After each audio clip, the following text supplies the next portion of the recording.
Bienvenue dans Comment t'écris toi, une petite série de vidéos très égocentrées où je vous parle de ma méthode d'écriture du moment où j'ai commencé un roman au moment où je l'ai terminé. Aujourd'hui, on va parler du plan et surtout pourquoi je n'en fais pas.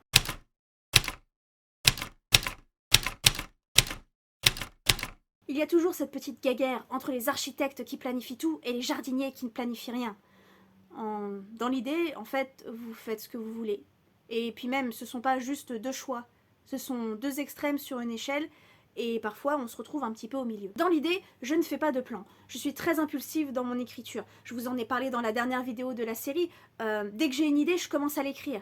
Donc du coup, ouais, planifier, c'est pas tout à fait dans le délire. J'aime bien me jeter à corps perdu dans mon livre. J'aime bien découvrir les personnages en même temps que l'écriture, découvrir parfois même l'intrigue et les plot twists en même temps que l'écriture. Je n'aime pas planifier. Pour être honnête, tous les romans que j'ai vraiment planifié parce qu'on m'avait dit qu'il fallait le faire ou parce que je me sentais bloquée et que je voulais essayer une nouvelle méthode, ces romans-là, je ne les ai jamais écrits. Parce qu'une fois que le plan est écrit, pour moi, dans ma tête, j'ai écrit l'histoire. J'ai plus aucun intérêt à la réécrire, à la recommencer alors que je sais déjà ce qui va se passer. Alors je vous parlais de ma petite échelle, oui je me considère comme jardinière mais je suis un tout petit peu plus loin, mais vraiment un tout petit peu plus loin. Parce que, on va pas se mentir, il y a quand même pas mal de prises de notes. Que ce soit en amont de l'écriture, quand j'essaie de savoir si justement mon idée est exploitable ou non, je vous laisse aller voir la dernière vidéo de Comment t'écris toi, mais également parce que en général quand je commence à avoir une idée, c'est jamais le bon moment. Je suis dans les transports ou je suis au travail et donc je ne peux tout simplement pas me jeter corps et âme dans un fichier Word. Et donc toutes les idées qui me passent par la tête, toutes les notes finissent en ce moment dans ce carnet. C'est un très gros bordel ce carnet. Il y a plusieurs romans, plusieurs idées, des nouvelles, ma liste de courses et parfois même des notes pour le travail parce que j'ai oublié mon carnet pour le travail et que donc c'est le seul truc que j'avais sous la main. Parce que celui-là c'est une priorité à toujours amener. Mon agenda et mon carnet de notes pour le boulot, des fois je fais l'impasse parce qu'il n'y a pas de place dans le sac. Ces prises de notes passent partout. Elles passent par des vrais bullet points, jusqu'à parfois même des paragraphes entiers écrits. Parfois même des dialogues qui me viennent que j'ai pas envie de perdre. Et parfois même un tout petit peu de plan, par exemple dans la construction des chapitres, parce que c'est une question que je me pose énormément en ce moment. Comment je construis mes chapitres? Je sais pas si c'est un sujet dont on va reparler dans cette émission. J'ai pas encore, dans cette série de vidéos, j'ai pas encore vraiment réfléchi à ce que j'allais faire. Vous voyez, impulsivité. C'est également là où je mets quelques-unes de mes petites recherches, blablabla, blablabla. Et bien sûr, je sais pas si on reparlera du compte de mots dans cette série ou pas non plus, mais chaque mot écrit dans mon plan, chaque mot écrit dans mes notes, sont des mots que je compte, en fait, pour mes statistiques du jour.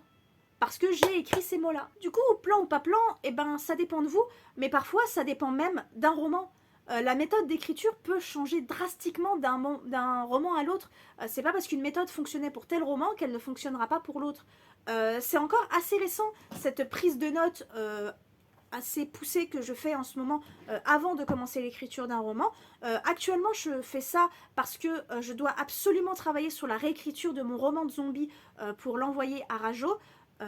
Et que donc je peux pas vraiment me permettre de commencer un autre roman parce que bosser sur deux romans en même temps plus travailler, c'est assez hardcore quand même. Donc du coup cette prise de notes, elle me permet de me débarrasser de toutes les idées que j'ai dans ma tête, de ne pas les oublier, d'écrire et évidemment de savoir si mon idée est exploitable. Mais je sais pas si on peut vraiment parler ça de plan. Ce sont juste des phrases comme ça, écrites au stylo de couleur, accompagnées de fleurs, parce que je dessine toujours dans mon petit carnet, accompagnées de gribouillis, accompagnées de grosses ratures et de quelques idées que j'ai eues par là, des idées qui parfois ne sont pas cohérentes les unes avec les autres. Je suis toujours impressionnée quand je vois les autres auteurs et autrices faire des gros plans, des trucs vraiment réfléchir à leur histoire, de bout en blanc, de savoir la fin, de savoir exactement les retournements de situation. Ça m'impressionne. J'aimerais savoir faire ça et être capable d'écrire un roman ensuite. Mais ce n'est pas le cas. Donc pourquoi me forcer si ma méthode fonctionne pour moi? Elle ne fonctionne peut-être pas pour vous, mais elle fonctionne pour moi. J'aimerais d'ailleurs rajouter que c'est bien de faire des plans, franchement c'est très bien et si ça vous aide à écrire c'est super, mais si ça fait 10 ans que vous êtes sur le plan, il serait peut-être temps de se mettre à écrire. C'est peut-être juste parce que vous avez peur de vous lancer. Plan ou pas, de toute façon, votre premier jet ne sera jamais parfait. Il aura besoin d'une réécriture et d'une relecture, et il sera la première version et la pire version de votre texte. Plan ou non. Du coup, faire un plan c'est super, si ça fonctionne pour vous c'est génial, mais n'ayez pas peur de vous lancer quand même. et de ne pas réfléchir votre plan encore et encore et encore et encore et encore jusqu'à ce que votre plan soit absolument parfait. Si vous voyez que vous vous noyez dans votre plan, en fait, que ça fait des années que vous êtes dessus, mais que vous n'arrivez pas à vous jeter dans l'écriture, c'est peut-être parce que ce plan est votre zone de confort et qu'il faudrait vous lancer. Vous pouvez le faire, vous avez écrit un plan, vous savez où vous allez. Et même si vous ne savez pas, vous trouverez en cours de route. Donc voilà, c'était mon petit avis sur le plan ou ne pas le plan, les architectes ou les jardiniers. Mais ce qui m'intéresse, moi, c'est de savoir comment t'écris, toi.